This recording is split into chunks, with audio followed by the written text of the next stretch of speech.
Hello and welcome to PoE For Dummies episode 12, Abyss. So in this one I will explain how the Abyss is done, what bosses there are, what loot you can drop, how you can get it of course, and what passives there are for the mechanic. So Abyss, the mechanic, is basically in a map you find a green circle, you walk over it, and there's the tunnel that spews out monsters until you reach an endpoint, and you do it up to 4 times. By the end of the 4th one, or the 3rd one, or the 2nd one, you can either get a Stygian Spire, that basically is a unique monster that stands still. It's a spire, it summons enemies. Once you kill it, you get loot. Or you can get to an Abyss boss, which is a whole other zone with the boss at the end that gives you extra loot as well and special unique items. Or a 3rd one, if you don't get the spire or the boss, you get an abyssal trove that you open and you get some jewels out of it. So for Abyss, the main mechanic is that, and the main loot that you get are these so-called abyssal jewels. There are multiple types of these jewels, and based on what you need for the build, you will go for either a searching eye jewel, or you will go for, I think I have some here in the harvest tab. You will go for murderous eye jewel. There's 2-3 more sorts of them, but the main thing is a Stygian Vice. Stygian Vice is a belt in which you can put one Abyss jewel, as I have here, which basically gives you extra stats, but the belt itself is more expensive. Now, there are a few ways how you can get the Abyss. It's either via map device, if the league supports it, this one does, for 2 Chaos Orbs, or you can use a Scarab. You can use Rusted, 2 Winged Scarabs, and they give you an additional Abyss, and they give you Abyssal Depths, or they can give you a Stygian Spire. What if you kill a Stygian Spire, you always drop a Stygian Vice belt. You mostly or always drop an jewel, so an Abyss jewel. If you get a trove, you never drop a belt. You always drop a jewel. If you get an Abyssal Lich boss, so the Abyssal Depth Zone, you will get a unique item from that boss, which can be a belt with 1 or I think 2 Abyssal Jewel slots, which increases the effect, or you can drop boots and so on. I will of course provide the links to everything in the description below, but let's cover those passives. So Abyss has multiple passives in the passive tree.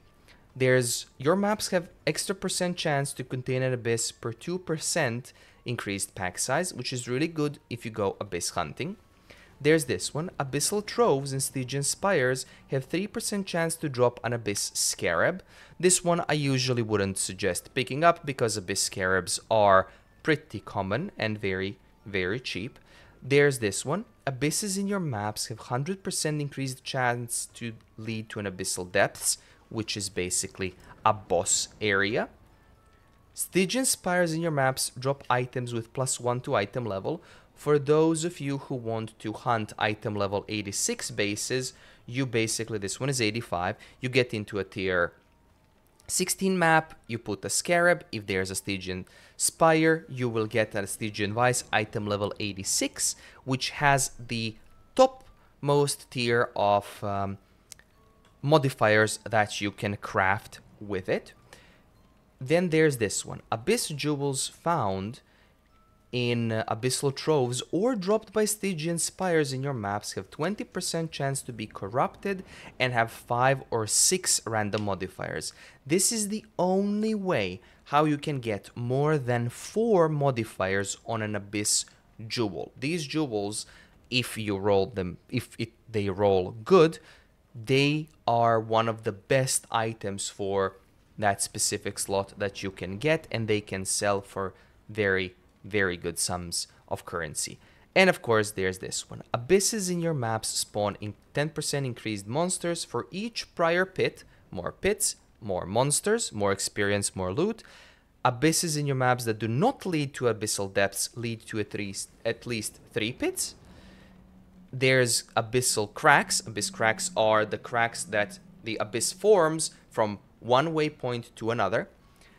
They have 5% chance to spawn all monsters as magic for each prior pit in that abyss.